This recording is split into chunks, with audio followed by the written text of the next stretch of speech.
Hi guys, welcome back to my YouTube channel. My name is Ini and you are watching Parenting with Ini. This is where I get to share my parenting journey and experiences, as well as give the platform to other parents to share their experiences as well. So you're very much welcome. Just stay locked in here because you're gonna enjoy my content. Speaking of guests, today I have amazing fathers in the house. Oh my goodness, we're gonna be talking about fathers and parenting. And in here, I have three amazing fathers, and I'm sure you would love to hear from them, their perspective when it comes to parenting. So let's get straight into this video. And today, I would like to introduce my panel, and I have here three men. Let me just start with Dennis. Would you like to introduce yourself, at least to my audience? All right. Hi, guys. My name is Dennis Maina. I am a father of three. I have two girls and one son. 3 years, 4 months, 2-year-old, and a 3-month-old. Yes, that's me. Wow. Yes. Wow. Thank you so much. It's a pleasure. Glad to be here. It's a pleasure having you here, Dennis. And then maybe you can hear from Dan. Hi, Dan. Hello, Ini, and thank you for having us here. My name is Dan, or Dan Njeru. I am a father of, I am a husband to one wife, and I am a father of two boys. That's Kiama, who is 6, turned 6 or actually this last month on 14th, and Amani, who is 2.5 years. Yeah, both boys, and glad to be here. Thank you. Wow. Thank you so much for being here. We are happy to have you here. And then now to my third guest, Fred, would you like to introduce yourself? Hi guys, my name is Okendo, and I'm very glad to be here. I am a husband to one wife and 2 beautiful daughters. One is getting to 3 years in a month's time, and the other one is about actually getting to one year next week. Yeah. Yes, 1 year old next week. Yes. All right. Thank you so much, Fred. Thank you for that brief introduction. And just because your mic is still on, would you like to tell us how has it been being a father to 2 girls? I mean, battling with together and trying to balance the attention they need as girls, and all of that. How has it been for you being a father to 2 girls? Would you like to tell us about that? I would say the experience has been a very exciting one. Progression-wise, in terms of the moments to which each of them were born, the attention certainly has been getting limited by the day because every single one of them wants to be given her own appropriate time. And being that these are girls who are looking up to a father, I would say it hasn't been easy, but it's exciting all the same. All the same, it's exciting. Do you think the attention should be divided among equally among these children? Like you're a father of 2, a father of 3. Dennis, maybe you could just tell us, do you think this attention should be divided equally? And if not, how do you tend to make sure that the other child does not feel like you love this other one more than this one? How do you balance that, Dennis? Thank you. And yes, I am married. Should have started by saying that. I only said about my kids. And yes, I am married. An amazing, beautiful woman and a great wife and a mother. About how you I think kids are different depending on their age. So if it's like I have a 3-month-old son, his needs are different than the 3 and 4 months old girl who wants us to play and jump around and all those other things, and the 2-year-old who is now learning. So I would say, should time be divided or love be divided? I think it's the place of a father to know the needs depending on the age of the child and to meet those needs at that particular age. So for example, for my 3-month-old son, I may spend less time with him because I'm not breastfeeding him. Okay. So definitely is going to spend more time with the mother because of breastfeeding. Time is more quality in this stage, not quantity. So in the sense that when we have like an hour or two or so, we are really bonding. But for my girls, because they're a bit older, they are feeding and all those other things, we spend so much time together. We play, we do a man of things. The 3-year-old has certain other needs that are a bit different from the 2-year-old. So I think for me, my own application of it is it has been understanding my child or my children based on their age, where they are at, and trying to meet those needs to my level best with my limitations. I don't know if I've answered the question, or what was the second one? I think you have. Basically, you're saying you give attention based on the age of the child and the need that they have as they grow up. Yeah. So and you mentioned something about your 3-month-old baby, still very young, so most likely spends more time with the mother. And that brings me to my next question, which I'm going to throw to the three of you, starting with Dan. How do you bond as a father? How do you bond with your baby, your newborn baby? And when the baby was a newborn, and now that they are probably a little bit more grown from being a newborn baby, how did you bond with your baby as a father? Yeah, we are used to seeing a mother being the one who is bonding more because of breastfeeding, bathing the baby and all of that. But now as a father, how do you bond with your newborn baby, and even at the age they are at right now? So we start with Dan. Thank you, Ini. And thank you for that question. I think one of the things I need to note is that the bond between the father and the baby, I think it requires effort. Quite honest, it's a lot of effort because I mean, for the mother, it's quite obvious right from the womb they are able to bond, and right from there they are able to have a bond. But for us, we really have to be intentional about it. Yeah. Yes. I would say first is I mean, like for my firstborn, baby Kiama, when he was born, I can remember the first 1 month I was the one who was washing him, and I got an opportunity to bond. For the obvious reason that my wife was feeling this baby is quite delicate to even hold. Yeah, so I had that privilege to actually bond with him. But right now, being a 6-year-old, we bond in different ways. One would be just hanging out together, which he loves a lot. The other one is just from the house, playing together from the house, and just looking at the interest that he has. What are the games that we can be able to engage together? What are conversations that we can engage together?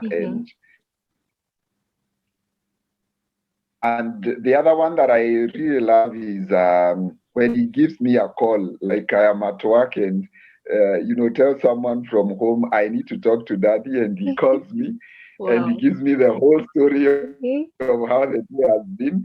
For me, I think that is very a really nice one to just hear him express himself to me as well. So there are many ways, but also I have realized, like Dennis was saying, even the personalities themselves are quite different. Yes. And so I just need to understand that this kid, his personality is like this, and this is what his interest would be, so that I don't pull him to bond with me on things that, are not rhyming with his or her personality. And so for me, I think that has been a good one. And those are the ways that I have been able to bond with my sons as well. Wow. Thank you so much, Dan, for that. Fred, maybe you could answer the same question. How has it been bonding with your girls from when they were newborn and even at this age that they are in? I love what Dan has said about being intentional, because as families grow, we become so very busy that a lot of times we find ourselves in rather covered in a lot of other activities, to the extent that sometimes it is easy to find children and babies coming to us as a bother. That notwithstanding, I think it's very, very important for us to create the time. And personally, what I have found fun in doing is I've been able to find create time to bond with the girls in terms of games. And by the way, I find that as the different ages require different approaches of bonding. For example, when the girls were way younger, I would easily create time to be able to actually shower them and bathe them. But as they grow, for example, right now, my girl is around 3 years. I've somehow transferred the responsibility of bathing her to the mother. But still, in that sense, there are new ways of bonding that emerge. For example, games like throwing ball. I mean, she loves throwing ball in the house when we have a ball game in the house, and then she just creates some time and throws it at me. At some point, we have a storytelling time.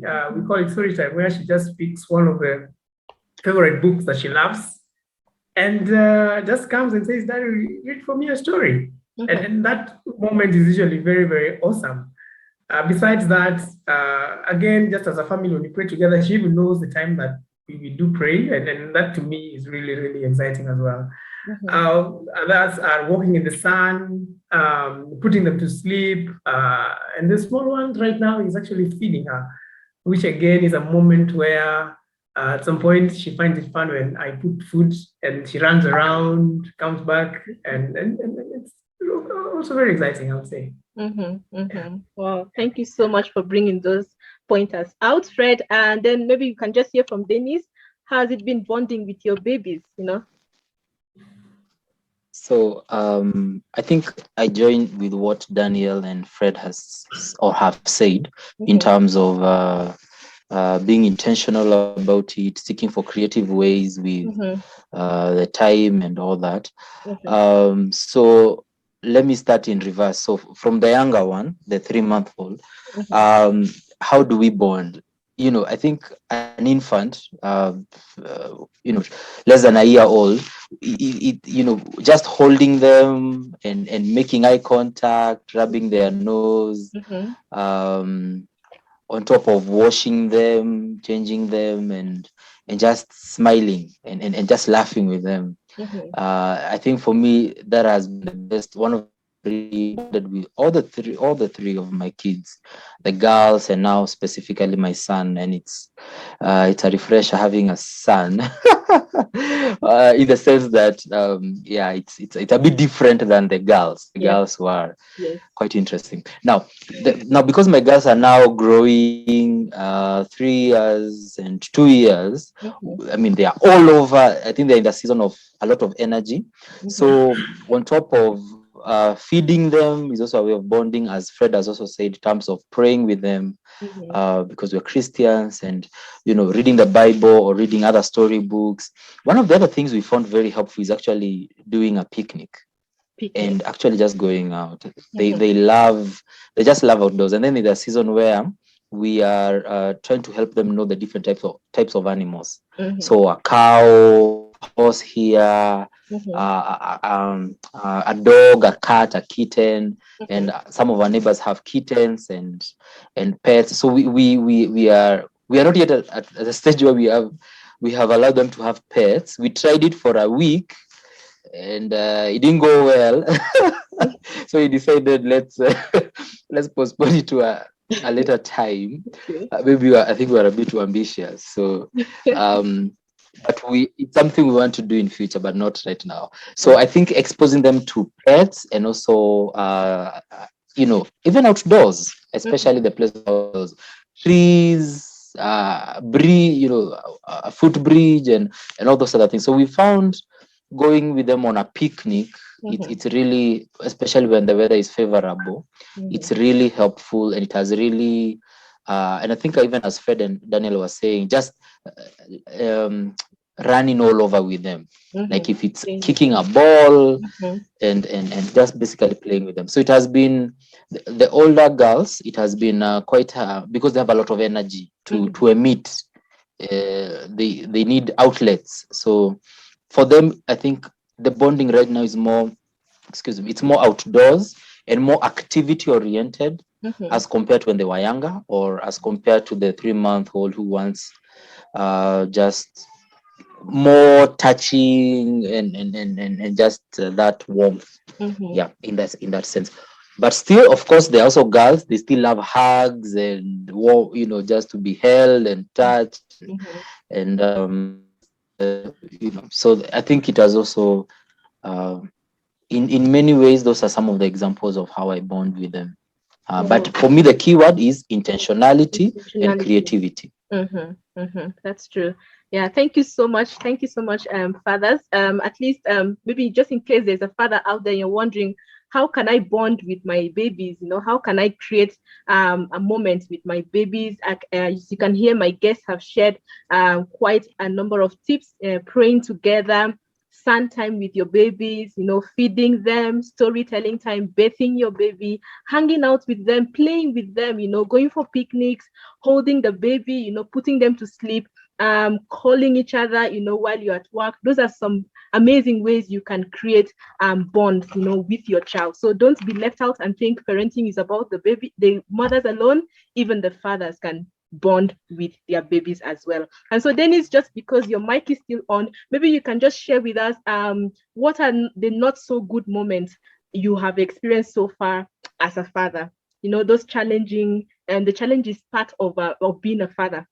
Those moments you don't really enjoy so much as a father. Maybe you can just share with us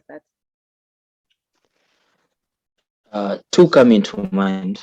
One is when they are sick.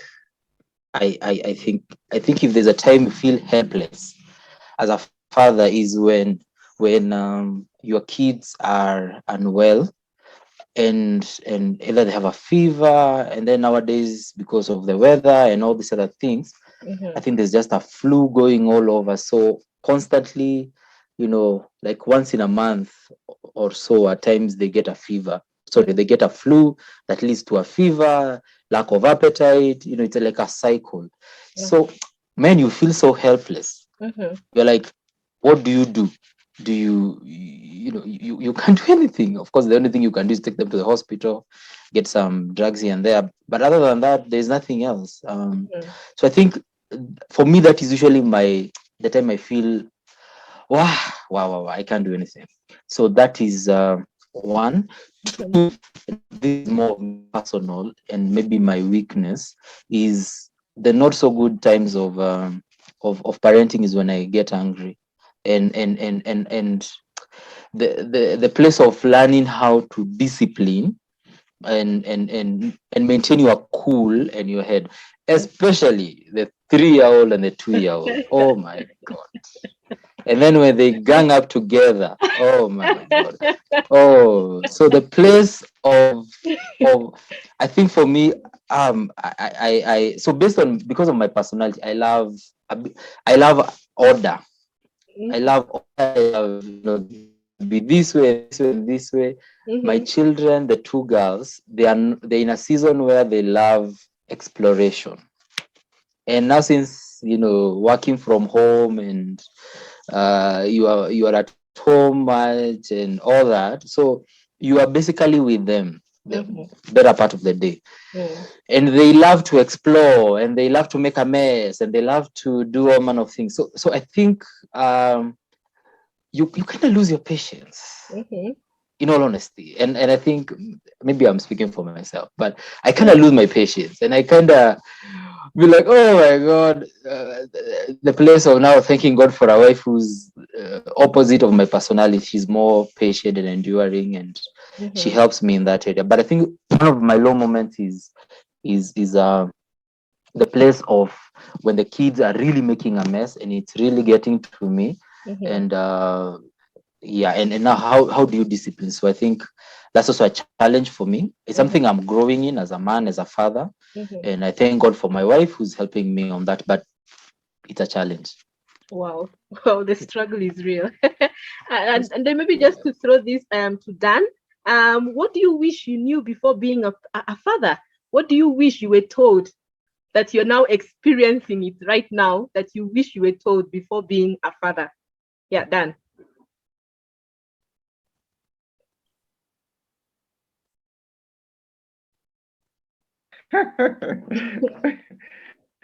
Everything about parenting. I wish I knew everything. But anyway, I know it's not possible. Everything.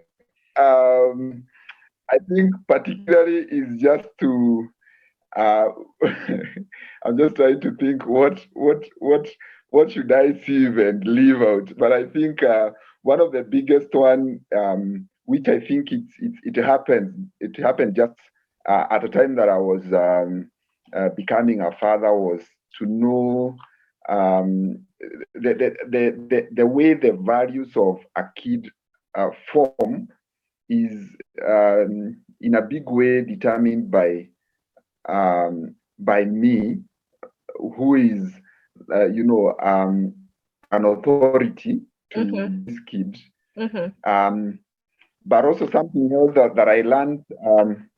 Something else that I learned as I was in this journey is to realize, even as a Christian, the view of a kid. The way a kid would view God is heavily determined by the way they view me as a father. Okay. Because God in himself is a father. And so the formation of the image of a father is in big time, determined by how they see a father that they interact with on daily basis. And so that in many ways, keep on cautioning me on how am I parenting. And the other thing is honestly the issue of discipline. I wish there was a clear formula on discipline. The formula, like the ones that we have in maths, straightforward. I wish it was, but unfortunately there isn't. So I wish I had a clear formula on parenting, but I'm growing in it. Just understanding how to discipline, how to work with my kids as well. Yeah. Wow. And maybe just to throw this to Fred, were you prepared to be a father when you became a father, or it just happened, at God's timing? Were you prepared? Were you prepared for it? Was it planned? Fred.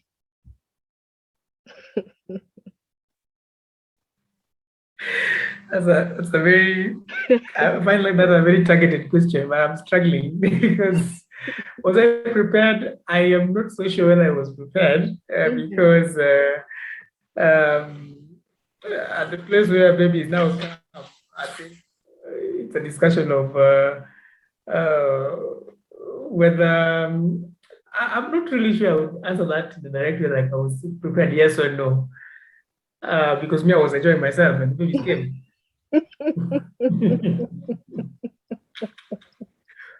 But yeah,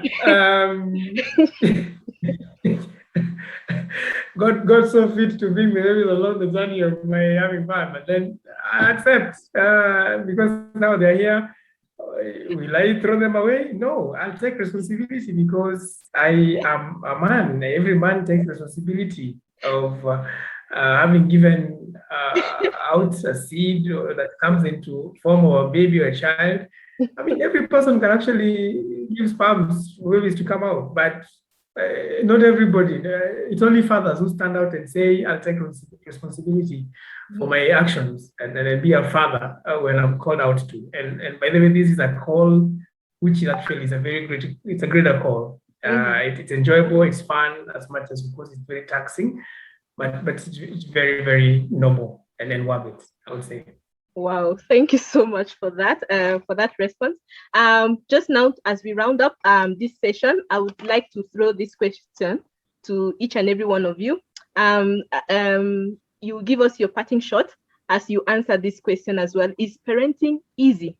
I want to hear that part from you as a father, from a father's perspective. Do you think parenting is easy? So you could just answer that, and then now you give us your advice to another father out there who is probably watching this, or a father to be. Yeah. So is parenting easy, and what's your parting shot on this particular topic? Fred, since your mic is on, could just take that. I think I would say parenting is not easy.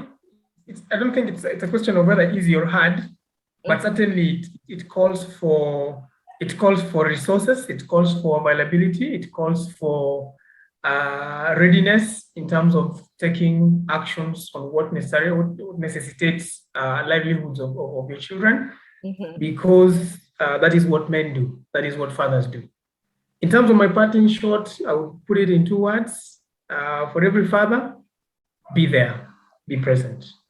Full stop. Thank you very much. Thank you so much, Fred. Thank you so much. And to Dennis, if you would like to answer the same question, is parenting easy, and what's your parting shot with regards to this topic? Easy.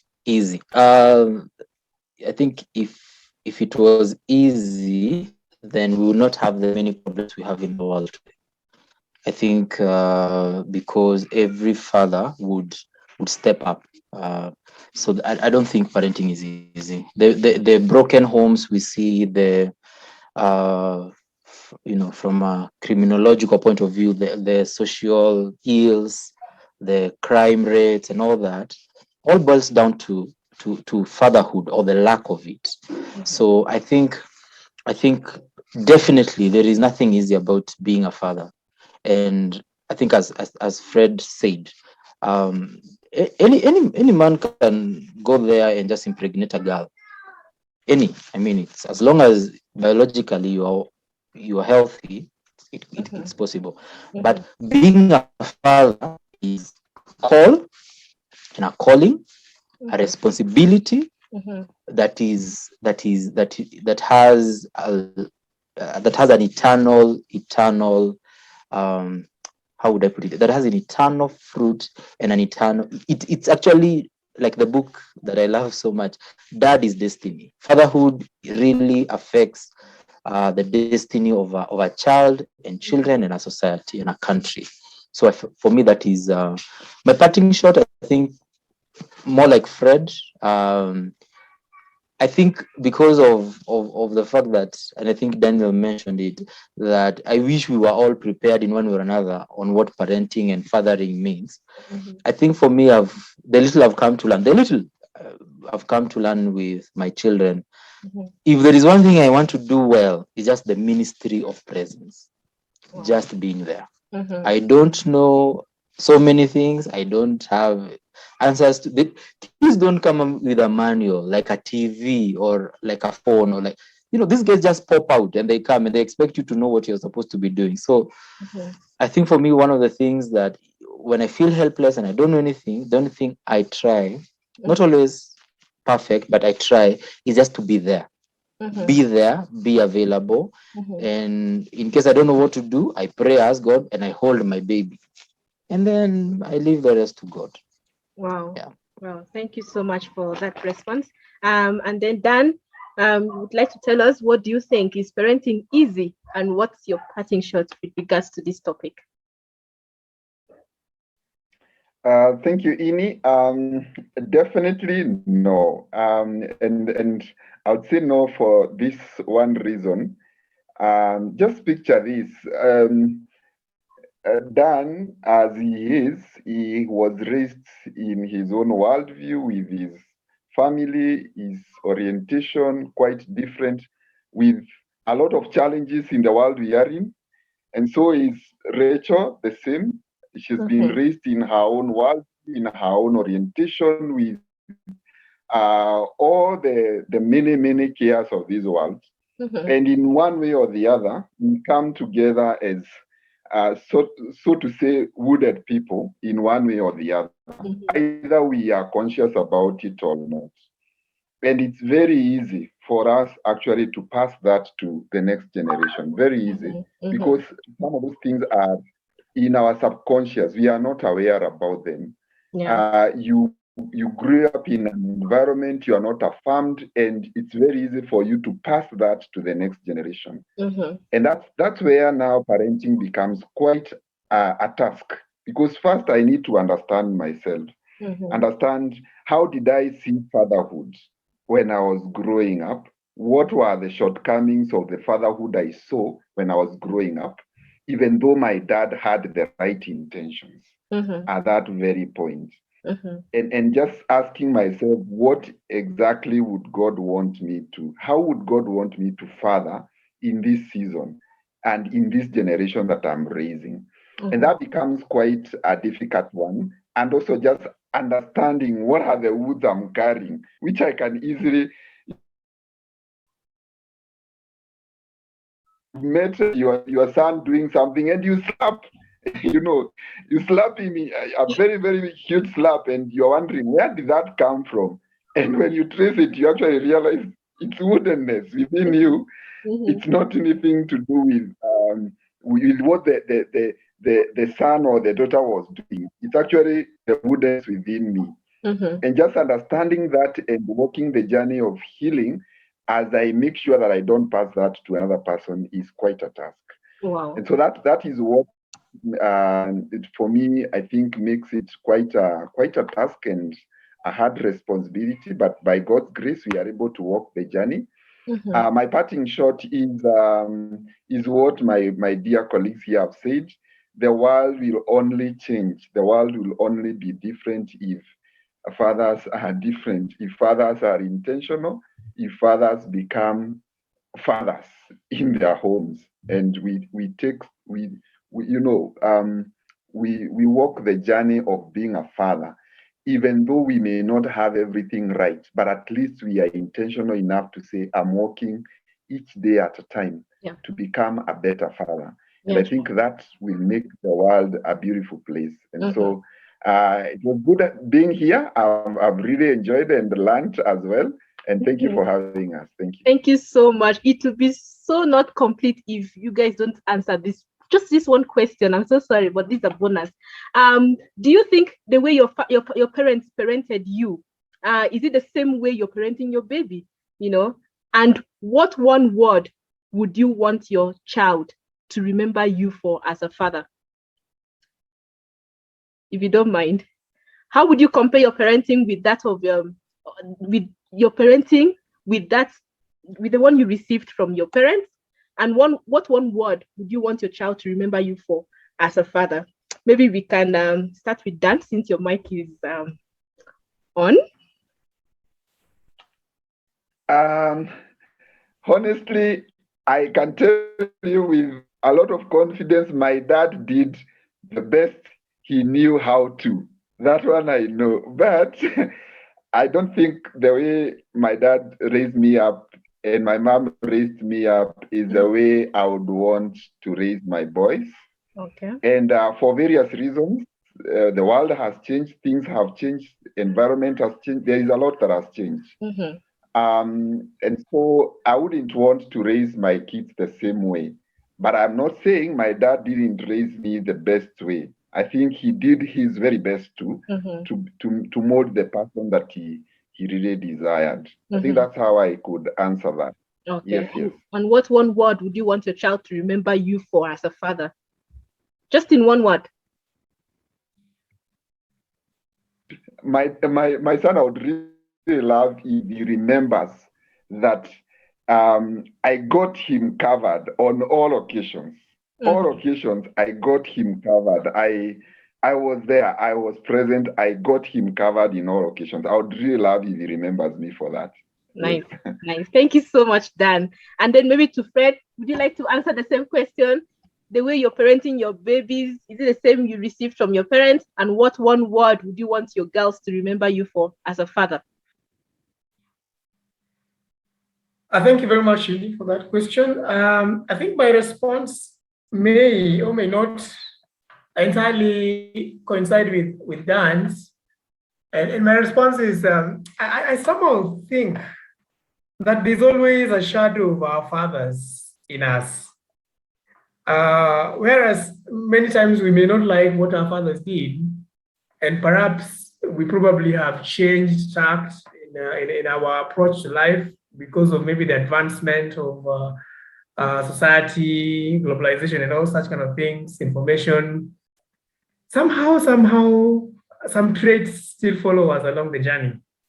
And that's why I am alluding to a point that Dan said a while back, earlier in the conversation about sometimes we find ourselves wounded, and those wounds translate to our parenting.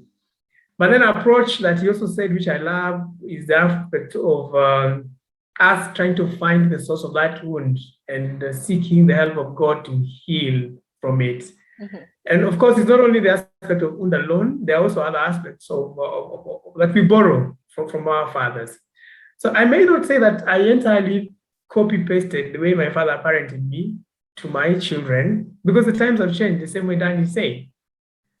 But then we somehow have to learn and have a room for growth within ourselves and identify new creative ways of how we can bring up our children, especially using the benefits of information, the growing information in terms of internet and all, plus getting mentors that have gone ahead of us who are doing it better.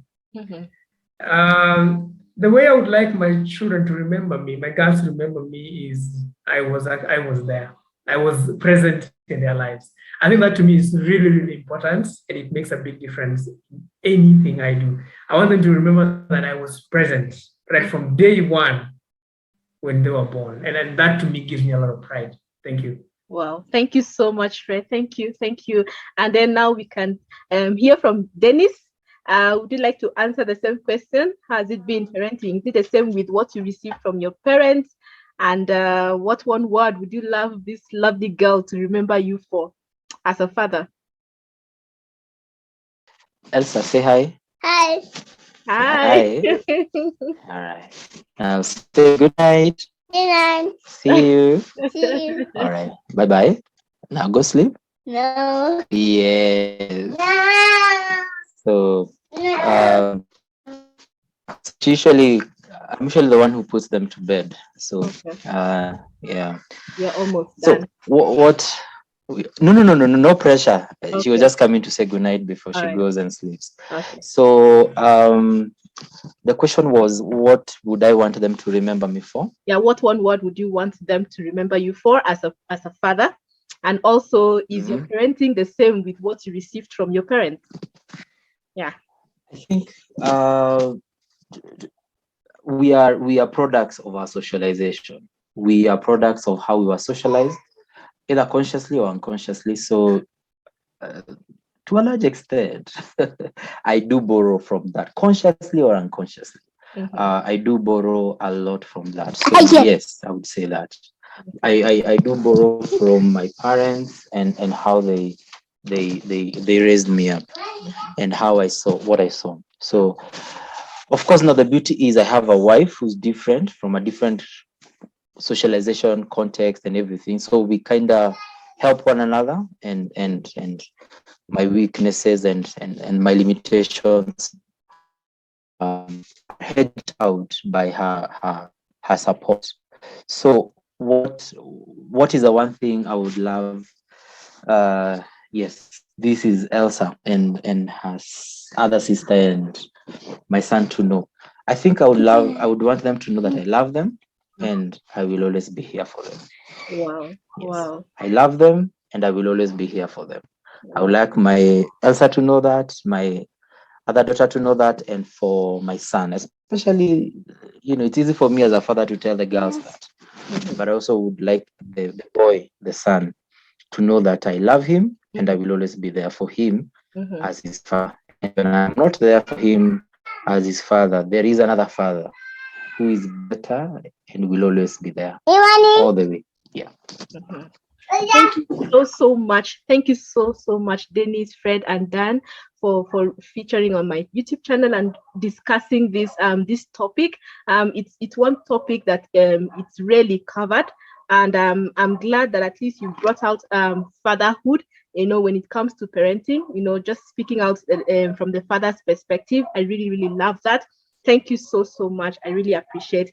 And to you out there, I hope you've learned something from this session that we've had as a father or a father to be. I hope you've picked one or two things that would help your journey into parenthood to be much easier and better. Thank you so much for watching this video. Go ahead and give this video a thumbs up if you liked it. Leave a sweet comment in the comment section. Let's get to know, what do you think about this topic, about fatherhood, when it comes to parenting. Let me know what you think about it in the comment section. Feel free to share this video to as many fathers or fathers to be as possible, so that we can help, and together we'll make the society much better, for parents, especially from a father's perspective. Okay, thank you so much, and don't forget to subscribe to this YouTube channel if you've not yet done so. I'll see you in my next video. Until then, stay positive always.